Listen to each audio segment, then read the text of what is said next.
India इस खित्ते का, हमारे खित्ते की सबसे बड़ी नेवल पावर है। उसके पास उसकी ब्लू वाटर एम्बिशंस हैं। इंडिया नेवल पावर तो उसी दिन बन गया था जिस दिन उसने 1971 में दिसंबर में पाकिस्तान नेवी को तबाह कर दिया था। मगर and Pakistan navy is never recovered from that. यकीन जानिए मेरा दिल दुख रहा है बतौर पाकिस्तानी। भारत ने अपने जो है कोई 5-6 बेड़े जो हैं वो डिप्लॉय किए हैं और वो पेट्रोलिंग कर रहे हैं पाकिस्तान की कोस्ट के इर्द गिर्द। आपके ये भारतीय जो नेवल एसेट्स हैं वो डिप्लॉयड हैं, गश्त कर रहे हैं, अपनी एक्सरसाइजेस कर रहे हैं, सिक्योरिटी के जो जितने भी टास्क हैं वो पूरे कर रहे हैं। तो फिर पाकिस्तान जो है वो हेम्ड इन है, तो अब वो एक्सेलरेट कर रहा है। इसको मौका मिल गया है कि वो अपनी कैपेबिलिटीज को बढ़ाए। हमारा शायद बहुत बड़ा नुकसान होने वाला है, शायद पाकिस्तान की तिजारत जो है वो रुक जाएगी, शायद इस तरह की कोई ऐसी ड्रामाई सूरत हाल है जिसके लिए हम गए हैं।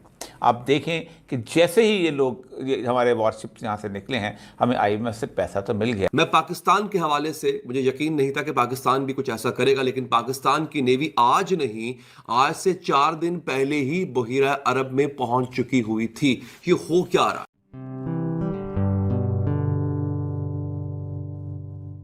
नमस्ते दोस्तों, जय हिंद। निक न्यूज़ बर्नर की रिएक्शन वीडियो में आप सभी का स्वागत है। दोस्तों, आप सभी को मकर संक्रांति की हार्दिक शुभकामनाएं। दोस्तों, आप सभी जानते हैं कि भारत ने 4 वॉरशिप रेड सी और अरब सागर में भेजे थे। आप सभी जानते हैं जो हौती बागी हैं, जिन्हें पायरेट्स भी कहा जाता है, उनसे अपने व्यापारिक शिप्स को बचाने के लिए भारत ने अपने वॉरशिप अरब सागर और रेड सी में भेजे थे। और साथ ही पाकिस्तान से भी ये खबर निकल कर आ रही है कि पाकिस्तान ने भी अपने वॉरशिप रेड सी और अरब सागर में उतार दिए हैं। और पाकिस्तानियों ने इस बात पर भी सवाल उठाए हैं कि पाकिस्तान ने अपने वॉरशिप वहाँ क्यों भेजे हैं, कि पाकिस्तान का वो ट्रेडिंग रूट नहीं है। वहाँ पाकिस्तान के वॉरशिप क्या कर रहे हैं। जब वॉरशिप पाकिस्तान ने अरब सागर में भेजे थे, ठीक उसके 2-3 दिन बाद पिकारिस्तान को IMF से भीख मिल गई थी। और पाकिस्तानी मीडिया ये कह रहा है कि पाकिस्तानी अमेरिका के दबाव में आकर हौती बागियों से लड़ने के लिए शायद अपने वॉरशिप अरब सागर में भेजे हैं। और पाकिस्तान के पास तो कोई पैसा ही नहीं है ट्रेड करने के लिए। और पाकिस्तान का रुपया तो दिन ब दिन गिरता ही जा रहा है। और पाकिस्तान की इकोनॉमी का तो कोई ठिकाना ही नहीं है। और पाकिस्तान की आर्मी के पास अपने टैंकों में पेट्रोल डीजल भराने के लिए तो पैसे ही नहीं है। तो वो ट्रेड कहाँ से करेंगे पाकिस्तान वाले। तो दोस्तों, चलते हैं आगे की वीडियो की तरफ। धन्यवाद। Tell me about India. Hindustan का भी रोल है। कल अटैक अनाउंस करने से चंद घंटों पहले टोनी ब्लिंकन, इधर के अमेरिका के वजीर खारजा की फोन कॉल हुई फॉरेन मिनिस्टर जयशंकर से, इंडिया के जो वजीर खारजा है। मगर दूसरा, इंडिया इस खित्ते का, हमारे खित्ते की सबसे बड़ी नेवल पावर है। उसके पास उसकी ब्लू वाटर एम्बिशंस हैं। वो अब क्वाड का मेंबर है।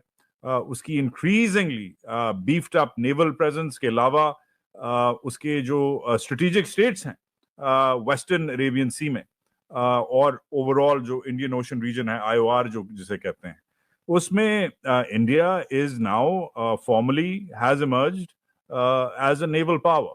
इंडिया नेवल पावर तो उसी दिन बन गया था जिस दिन उसने 1971 में दिसंबर में पाकिस्तान नेवी को तबाह कर दिया था। मगर and Pakistan navy is never recovered from that. मगर वो एक और कहानी है। मुझे इंडिया बहैसियत एक पाकिस्तानी, मैं इंटरेस्टेड हूं कि इंडिया का इस वक्त क्या रोल है। What is India doing, what should Pakistan be watching out for when it comes to India trying to embellish its own naval credentials in the region?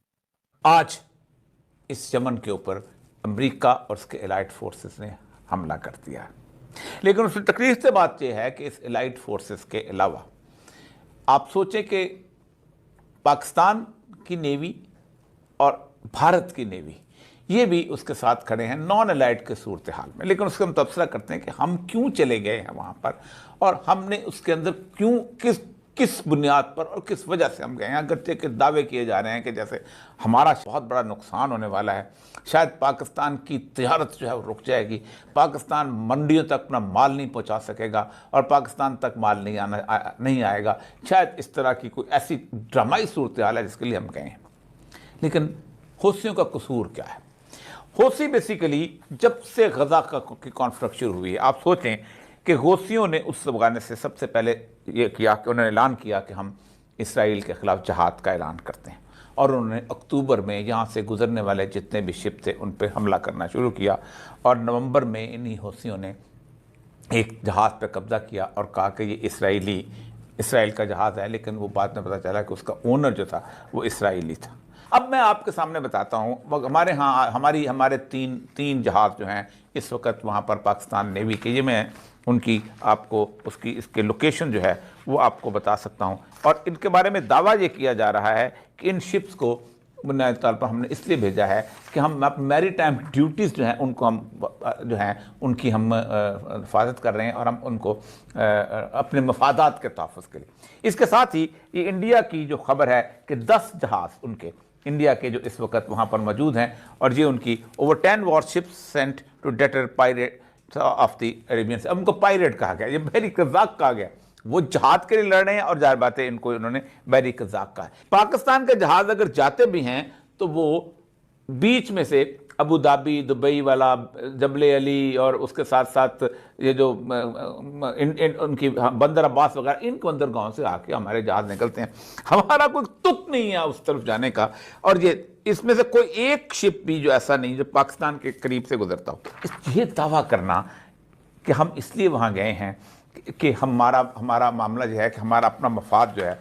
अब आप मुझे जिस बात के ऊपर मैं यहाँ आना चाहता हूँ, अगर हम ये समझते हैं कि इस सारे मामले के अंदर हमने मैरीटाइम ड्यूटीज़ और अमेरिका का साथ देने के लिए ये सब कुछ करेंगे, तो मुझे नहीं लगता कि पाकिस्तान जो है वो इस वक्त किस लाइन पे जाएगा।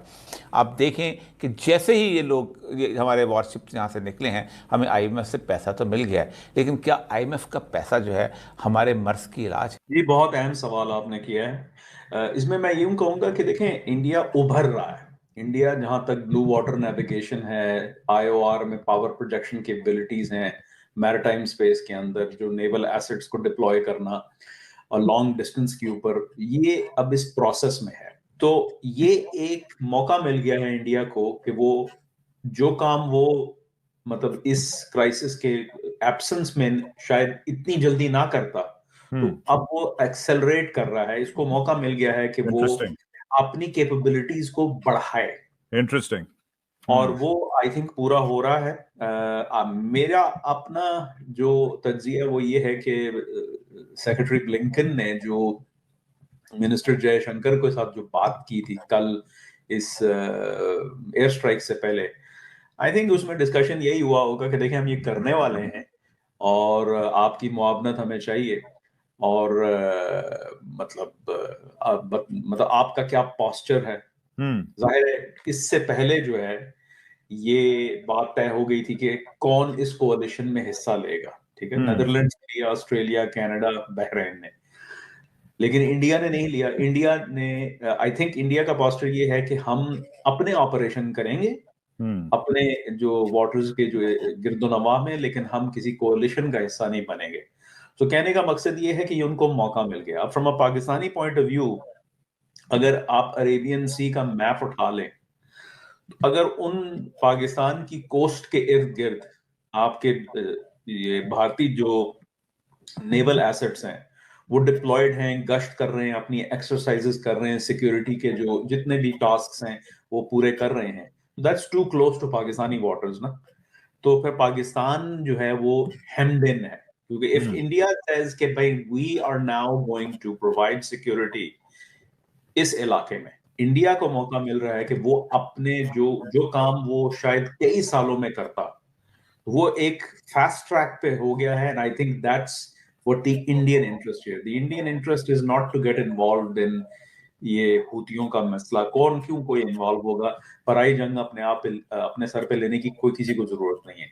लेकिन ये है कि it's an opportunity that I think that the Indians are going to fully take advantage of. दोस्तों, अगर आपको हमारी वीडियो पसंद आई है तो प्लीज़ लाइक ज़रूर करें और साथ में शेयर करना ना भूलें। और साथ ही दोस्तों, ऐसी ही लेटेस्ट वीडियो देखने के लिए हमारे चैनल को सब्सक्राइब करें, साथ ही बेल का आइकन जरूर दबाएं ताकि सबसे पहले आपको हमारी वीडियो की नोटिफिकेशन मिल सके। धन्यवाद।